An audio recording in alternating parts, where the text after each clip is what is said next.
Hey, how's everybody doing? Welcome back to Asshat Podcast on YouTube. What we got here, this is Razor Burn, issue number 1. This is from, it's a $3 comic. It's hard to read this shit. It's Everett Hartso's. Excuse me, Razor. This was during the Bad Girl craze. Razor started off a little bit before. It's kind of very Crow-inspired, black and white comic. Published on London Night. This is from 95. Most of you already know that Razor has been slicing and dicing for nearly 3 years.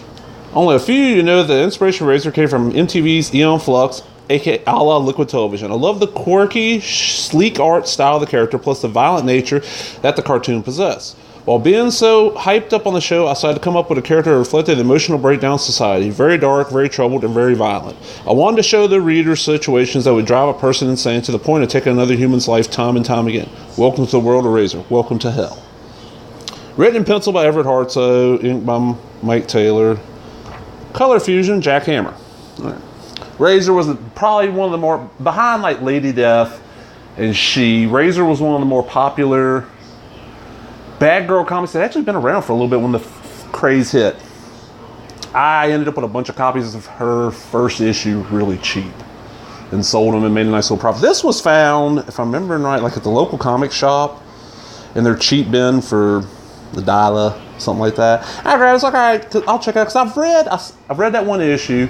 I've gotten a hold of scans of most of the London Night shit and scanned through it, and it looks halfway interesting. It could be great. And what we get here is basically Razor's vigilante. This is Strike. This is her sister. She sets this guy on fire. Very violent art. That's why it's got a mature audience label. Because I went through this a few months ago just to make sure there was no nudity I had to cover up. There's Razor. Like I said, very Crow-inspired. The art's not great, but it's not horrible either. It's kind of that middle ground shit. It's like something you would have seen in like a second-tier comic from, Wildstorm or Extreme or Top Cow, one of those, back around this era. Everett Hartso did a lot of crazy comics like this. I mean, like I said, ultraviolet. Like, look, hold on. Yeah, it just shows the blade. Fuck. And it was an interesting character, but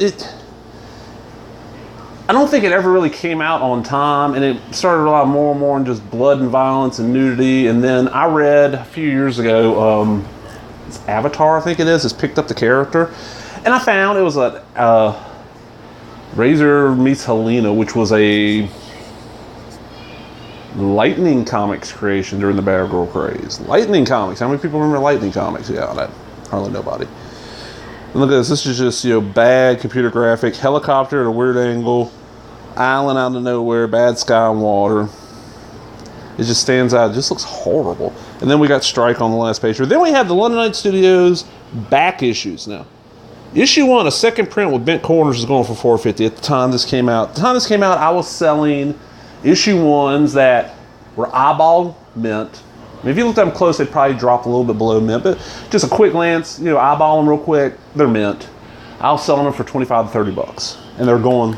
As soon as I throw one out there and let it be known that it was for sale, it was gone. All right, this is a tour. And then we get Swan Song by Jack Hammer, which is a photo comic of, I guess, Razor again. This is supposed to be Razor. This chick just kind of like lays around and puts makeup on, and this was not good. The first story was actually better. These photo comics never really work real well. At least I've never seen one that worked real well. The best one I've seen so far was like somebody using Photoshop and pictures redid an old pre-code horror comic about tentacles in a sewer. And it was kind of cool, but it still wasn't great. Cool shit. Free catalog, anti-establishment. Twin Comics Distribution is proud to distribute Razor Burn and other Razorback issues. We also carry Ash, Aster, Faust, Poison Elves, Lady Death, which doesn't have a company listed, Evil Ernie, Zorro, She, Madman, Click, Stranger to Paradise, V for Vampirella, V of Vampirella. Oh, threw me there for a minute. Spawn Figures, Vinyl Kits, Penthouse Comics, Animal Mystic, Drama, Hate, Vampirotic. And then we got just introduces a provocative poison to the London Night universe only on Overstreet Comic Book Monthly. That was their issue 21 features exclusive offer of Scorching Razor 1/2. Real World, another distributor. And then we got the cover of the Razor 2 on sale in March. Them on strike. Honestly, yeah, for the $1, it was worth it. That's about it. I mean, it's neat. It's like, hey, I got an issue of Razor, and, you know, because I have one copy left of that first issue. I held on to one, and it's not worth. Yeah, it's a $10 comic. You know, it ain't worth a lot anymore. I bought it the right time, and I sold it the right time on all of them, and I even gave a couple away, like the friends here. You know, we're doing a trade on something. I throw that in. Well, hope everybody enjoyed that. If you did, boom, give me a thumbs up, leave a comment, subscribe, all the other bullshit. Talk to everybody later. Bye-bye.